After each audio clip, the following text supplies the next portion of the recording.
Hi, my name's Stephen Saville. I'm a teacher at Archway School in Stroud. I've lived in Stroud for about 20 years.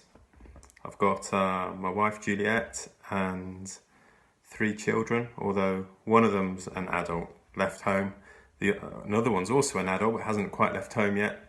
And I've also got, and so my youngest is a daughter who's going to Siren College next year.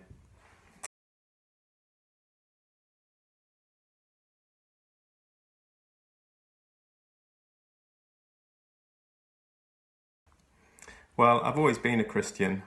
I was brought up in a Christian family. My parents were Christian.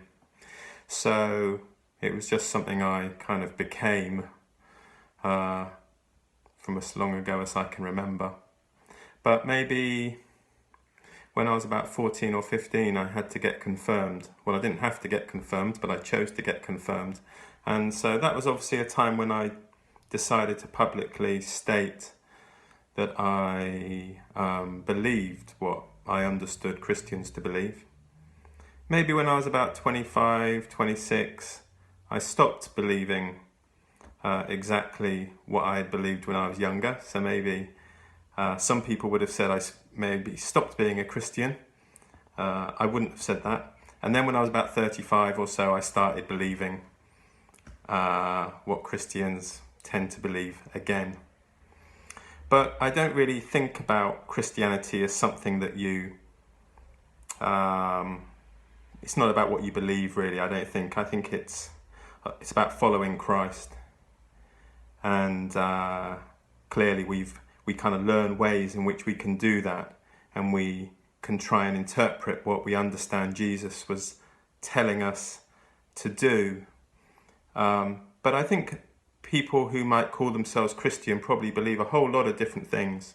For me, it's about the way we act, and also about our intention, about what we're trying to do with our lives. Are we really trying to work for justice and love and compassion and forgiveness, and a lot of those key messages that we learn through Jesus?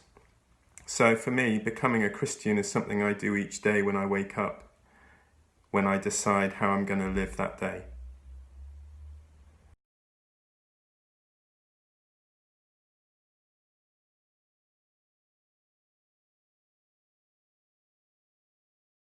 Well, I was quite fortunate in that a lot of my friends came to the same church youth group that I went to. I'm not sure they would have called themselves Christian necessarily, but anyway, we all had quite a good time going to church and then going to the youth group, which was on a Sunday evening, and that was really nice.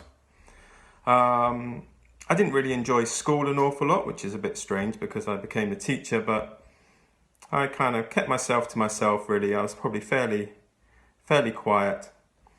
I had older brothers and sisters, so I tended to kind of keep my mouth shut a fair bit.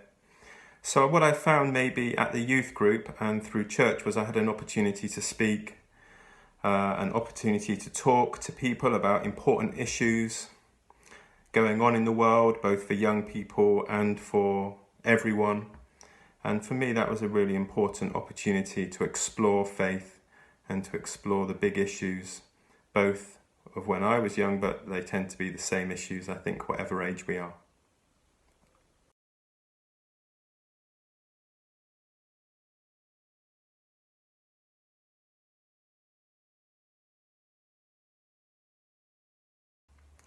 So I'm really aware that during this time of lockdown, a lot of people have really struggled and suffered in terms of socially, maybe being at home maybe it's a small home without a garden.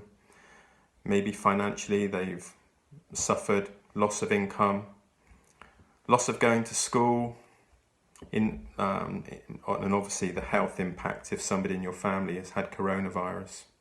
So I'm really aware of all of that, but I also have to say I've really enjoyed these last couple of months. I've really liked the slowing down, the quietness of life. There's many aspects of it I hope will continue into the future. So there's just been less to do, it's been less busy, there's been more time, there's been more peace just less traffic, less people around, and for me, I really enjoy that. I think because I've been able to work from home as well, it's given me more time in my day. And every day I often intend to get up and have a quiet time with God in the morning. But often I wake up too late or I need to go to school early. And in the evening, again, I like to have a quiet time with God, but I often find I'm too tired or I'd rather watch TV. But what I found during lockdown is I've created those spaces, those times to pray, to be silent, and just to be with God. So that's been fantastic for me on a personal level, just to have much more time with God. So I kind of like that. I also have really enjoyed being able to phone people from the church, from the community, see how they're doing. And it's been really interesting to get to know people during the week rather than just seeing them for an hour or two on a Sunday. That's been a really lovely part of it. And I've also been able to continue some small bits of voluntary work that I do with Mara, the local charity that helps vulnerable homeless people with some food, and just volunteering with one or two individuals.